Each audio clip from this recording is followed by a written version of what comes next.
अस्सलाम वालेकुम मोहतरम नाजरीन। बहुत अरसा पहले की बात है, एक बादशाह था। उसकी एक खूबसूरत और इकलौती बेटी थी। अपनी खूबसूरती और दौलत की वजह से बहुत मगरूर और गुस्ताख हो गई थी। जब भी कहीं से उसके लिए शादी का पैगाम आता, वो उसे ठुकरा देती और उसका खूब मजाक उड़ाती। एक दिन बादशाह ने बड़ी दावत की और उसमें शहजादी से शादी करने वाले तमाम उम्मीदवारों को बुलाया।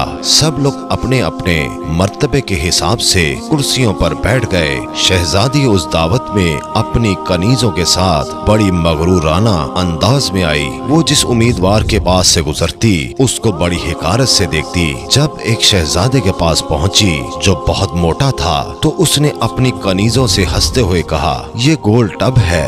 दूसरे उम्मीदवार को देखकर कहा, कैसा खंबे की तरह लगता है। एक शहजादा बहुत छोटा था, तो उसने कहा, जरा छोटू मोटू को तो देखो। एक नवाब बहुत गोरा था, शहजादी ने उसे सफेद चूहा कहा। एक अमीर का रंग सुर्ख था, तो उसने उसे मुर्गे की कलगी कहकर पुकारा। इसी तरह वो हर उम्मीदवार को बेइज्जत करती रही। लेकिन वो एक बादशाह को देखकर बहुत हंसी, क्योंकि उसकी दाढ़ी थी। उसने मजाक उड़ाते हुए कहा, जरा इसे तो देखो, उसने अपने चेहरे पर कैसी झाड़ पूछ उगा रखी है। बादशाह ने जब देखा कि उसकी बेटी ने मेहमानों की बहुत बेइज्जती की है, तो उसे बहुत गुस्सा आया। उसने भरे दरबार में ये ऐलान किया कि शहजादी पसंद करे या न करे, मगर अब मैं उसकी शादी किसी फकीर से करूंगा। उस ऐलान के बाद तमाम लोग वहाँ से चले गए। कुछ देर के बाद एक आवारा गर्द गवैया आया, जो गली कूचों में घूमकर गाना गाया करता था। उसने शाही महल के नीचे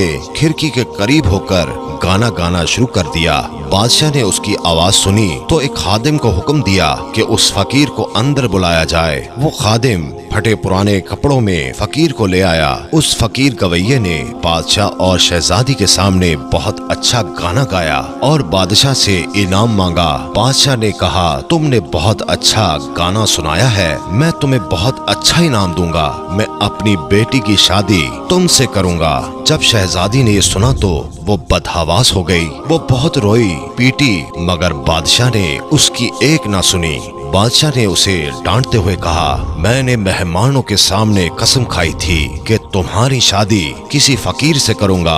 अब मैं वो कसम पूरी कर रहा हूँ। ये कहकर बादशाह ने काजी को बुलाया और मगरूर शहजादी की शादी आवारा गर्द गवैये के साथ करा दी और फिर हुक्म दिया कि तुम अपने शौहर के साथ चली जाओ। शहजादी रोती पीटती फकीर के साथ चली गई। रास्ते में वो एक शिकारगाह से गुजरे। इतनी बड़ी शिकारगाह देखकर वो शहजादी हैरान हो गई। उसने फकीर से पूछा, ये शिकारगाह किसकी है? उस फकीर ने जवाब दिया, मैंने सुना है तुमने दाढ़ी वाले बादशाह का मजाक उड़ाया था। ये शिकारगाह उसी की है। अगर तुम उससे शादी कर लेती तो ये तुम्हारी मलकियत होती। शहजादी ने ठंडी आह भर के कहा, मैंने ये क्या किया? उसके बाद वो खूबसूरत बागों में पहुँचे।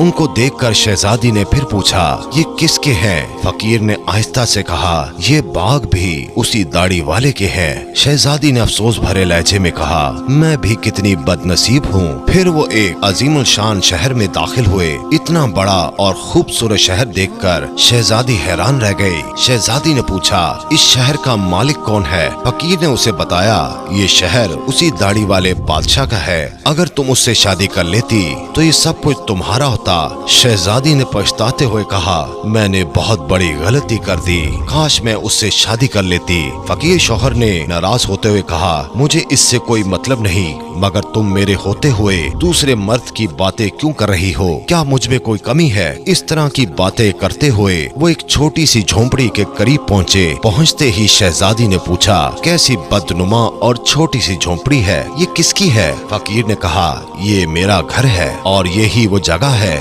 जहाँ हमें जिंदगी गुजारनी है। शहजादी ने कहा, तुम्हारे नौकर कहाँ हैं? फकीर ने कहा, हमें नौकरों से क्या काम, तुम हर काम कर सकती हो। अब आग जलाओ और मेरे लिए खाना बनाओ, मैं बहुत थक गया हूँ। क्योंकि शहजादी को खाना पकाना नहीं आता था, इसलिए फकीर ने उसकी मदद की और कुछ देर के बाद उन्होंने उल्टा सीधा खाना बनाकर खा लिया और बाद में सो गए। दूसरी सुबह फकीर ने शहजादी को जगाया और घर साफ करने और दूसरे काम करने को कहा। शहजादी तमाम दिन काम करती रही और जली कटी बातें भी सुनती रही, मगर सब्र के सिवा कोई चारा न था। इसी तरह उन्होंने कई दिन गुजार दिए। फिर एक वक्त ऐसा आया कि उनके पास खाने के लिए कुछ न रहा। एक दिन फकीर ने कहा कि मैंने जो कुछ कमाया था खत्म हो गया, अब तुम्हारे कमाने की बारी आ गई है। मैं तुम्हें बैत ला कर देता हूँ, तुम उससे टोकरियाँ बुनना।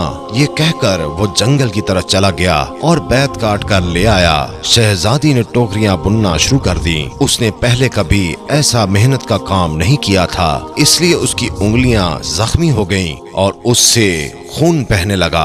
ये देखकर उसके शौहर ने कहा, मेरा ख्याल है तुम ये काम नहीं कर सकती, मैं तुम्हें कुछ सूत ला कर देता हूँ, तुम उससे कपड़ा बुन लेना। मगर वो ये भी ना कर सकी। फकीर ने कहा कि तुम मेरे लिए बिल्कुल बेकार हो, कोई काम नहीं कर सकती, तुमसे शादी करके मुझे बड़ा नुकसान हुआ है। बहरहाल मैं कोशिश करता हूँ कि तुम्हारे लिए मिट्टी के बर्तन ला दूं, बाजार जाकर उसे बेच दिया करो। मगरूर शहजादी ने कहा कि जब मैं बाजार में खड़ी होंगी तो मेरे मुल्क के लोग मुझे इस हाल में देखकर खूब हंसेंगे। फकीर ने कहा, ये मेरा मसला नहीं है, अगर तुम भूख से मरना नहीं चाहती तो तुम्हें ये काम करना ही पड़ेगा। जब वो शहजादी बाजार में बर्तन बेचने के लिए गई तो एक खूबसूरत लड़की को लोग बाजार में बर्तन बेचते देखते तो उस पर तरस खाकर कुछ ना कुछ खरीद लेते। वो बर्तन बिकने के बाद फकीर ने उसे और बर्तन लाकर दिए। उसी दौरान एक बदमिजाज सिपाही वहाँ से गुजरा। उसने बाजार के बीच में बर्तन रखे हुए देखकर उन्हें लात मारकर तोड़ दिया और कहा, आइंदा इस तरह रास्ते में मत रुकना। शहजादी बहुत परेशान हुई। उसने सारा वाकया घर आकर अपने शौहर को बताया। शौहर ने कहा, तुम इंतहाई बेवकूफ हो, तुमसे किसने कहा था बीच बाजार में बर्तन लेकर बैठ जाओ, आखिर वहाँ से लोगों को गुजरने में दुश्वारी होती है। मेरा ख्याल है ये भी तुम्हारे बस का काम नहीं है। खैर मैं शाही महल जाऊंगा, हो सकता है तुम्हारे लिए वहाँ काम निकल आए। ये कहकर वो शाही महल रवाना हो गया। शाम को फकीर ने घर वापस आकर कहा, शाही महल में तुम्हारे लिए मददगार बावर्चन की जगह मिल गई है, अब कम से कम हमें खाने को खूब मिल जाएगा। और इस तरह एक मगरूर शहजादी एक मददगार बावर्चन बनकर रह गई। वो हर रोज सुबह से शाम तक बावर्ची खाने के सारे काम करती थी और शाम को लोगों का बचा हुआ खाना लेकर वो घर वापस आ जाती और इस तरह दोनों मियाँ बीवी का गुजारा हो जाता। महल में आए हुए उसे कुछ ही दिन गुजरे थे कि उसने सुना कि महल में कोई शादी की तकरीब होने वाली है। मुकर्ररा दिन जब मेहमान आना शुरू हुए तो शहजादी बावर्ची खाने की खिड़की से देख रही थी। हर तरफ बड़ी शान और शौकत और धूमधाम नजर आ रही थी, लेकिन शहजादी अपनी किस्मत पर आंसू बहा रही थी और अपने गरूर और तकब्बर और अपनी बेवकूफी पर पछता रही थी। उसी दौरान कुछ कनीजें आईं और उन्होंने उसे बहुत मजेदार खाने दिए जो उसने टोकरी में रख लिए और घर की तरफ चल पड़ी। अभी वो महल के दरवाजे से गुजर ही रही थी कि अचानक एक खूबसूरत लिबास में एक शानदार और खूबसूरत शख्स ने उसका रास्ता रोक लिया। शहजादी ने निगाह उठाकर देखा तो वही दाढ़ी वाला बादशाह निकला जिसका उसने खूब मजाक उड़ाया था। वो खौफ और शर्म से कांपने लगी। इतने सारे लोगों को देखकर उसका अपने ऊपर काबू न रहा और घबराहट में टोकरी उसके हाथ से गिर गई। उस टोकरी में सारा खाना गिरकर बिखर गया। तमाम दरबारी हंसने लगे। शहजादी का ये हाल हुआ कि किसी तरह जमीन फट जाती